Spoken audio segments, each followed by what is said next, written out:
ఇక్కడ నా పాయింట్ ఏంటంటే సార్, వాళ్ళు డూస్ అండ్ డోంట్స్ ఫాలో అయ్యారా? అవ్వలేదా? డాక్టర్ చెప్పినట్టు మాట ఇన్నారా? ఏం లేదా? పక్కన పెట్టేద్దాం. ఫర్ ఎగ్జాంపుల్ వాళ్ళకి సంవత్సరానికి 2,00,000, 2,50,000 ఇట్లా ఎళ్తూ పోతే, ఒక్కసారి బేసిక్ ఇంప్లాంట్స్‌తో నీ రీప్లేస్‌మెంట్ చేసుకున్నా కూడా 2,00,000 అయిపోతుంది కదా సార్. సర్జరీలో ఒకవేళ ఎంత బాగా చేసినా, ఎంత మంచి సర్జన్ చేసినా నొప్పి వచ్చింది. అది ఎందుకు వచ్చిందో ఎవరికి తెలియదు. ఇది 20% గ్యారంటీగా ఉంటారు. 100 మందిలో 100 మంది సూపర్గా ఉండరు. మీరు బాగా నీ రీప్లేస్మెంట్ చేసే ఆర్థోపెడిషన్ దగ్గర ఎక్కువ నెంబర్స్ చేస్తారు. సార్ మీరు చేసిన 100 కేసెస్ పెయిన్ లేకుండా వస్తారని ఉండరు. ఏ సర్జరీలోనూ ఈ మోకాల ఆపరేషన్ అని కాదు, కడుపు ఆపరేషన్, హెడ్ అండ్ అంటే తాత్కాలికంగా నెల 2 నెలలు ఉంటదేమో sir. No no no no no నేను అదే చెప్తున్నా. ఇంప్లాంట్ పెట్టిన తర్వాత మోకాల్లో నొప్పి వచ్చింది అంటే దానికి జనరల్గా ఆన్సర్ ఉండదు.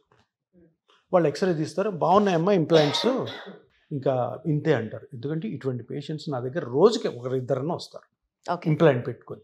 సో దానికి పాపం సర్జన్ బాగానే చేసి ఉంటాడు, ఇంప్లాంట్ కరెక్ట్గా ఉంది, కరెక్ట్ గ్యాప్ పెట్టారు ఉంది, కానీ నొప్పి వస్తుంది ఎందుకు. సో మీరు అడిగిన క్వశ్చన్కి, మీరు పిఆర్పిలో ఫెయిల్యూర్ ఉన్నప్పుడు డబ్బులు ఖర్చు పెట్టుకుంటే మళ్ళీ నెక్స్ట్ ఏంటి అని అంటున్నారు కదా. ఆపరేషన్ అయిన తర్వాత అస్సలు ఆన్సర్ ఉండదు. నొప్పి వచ్చిందంటే, నొప్పి రాకపోతే బాగుంటుంది, హ్యాపీగా ఉంటారు, వాళ్ళు పనులు చేసుకుంటారు. నొప్పి వస్తే ఏంటి పరిస్థితి?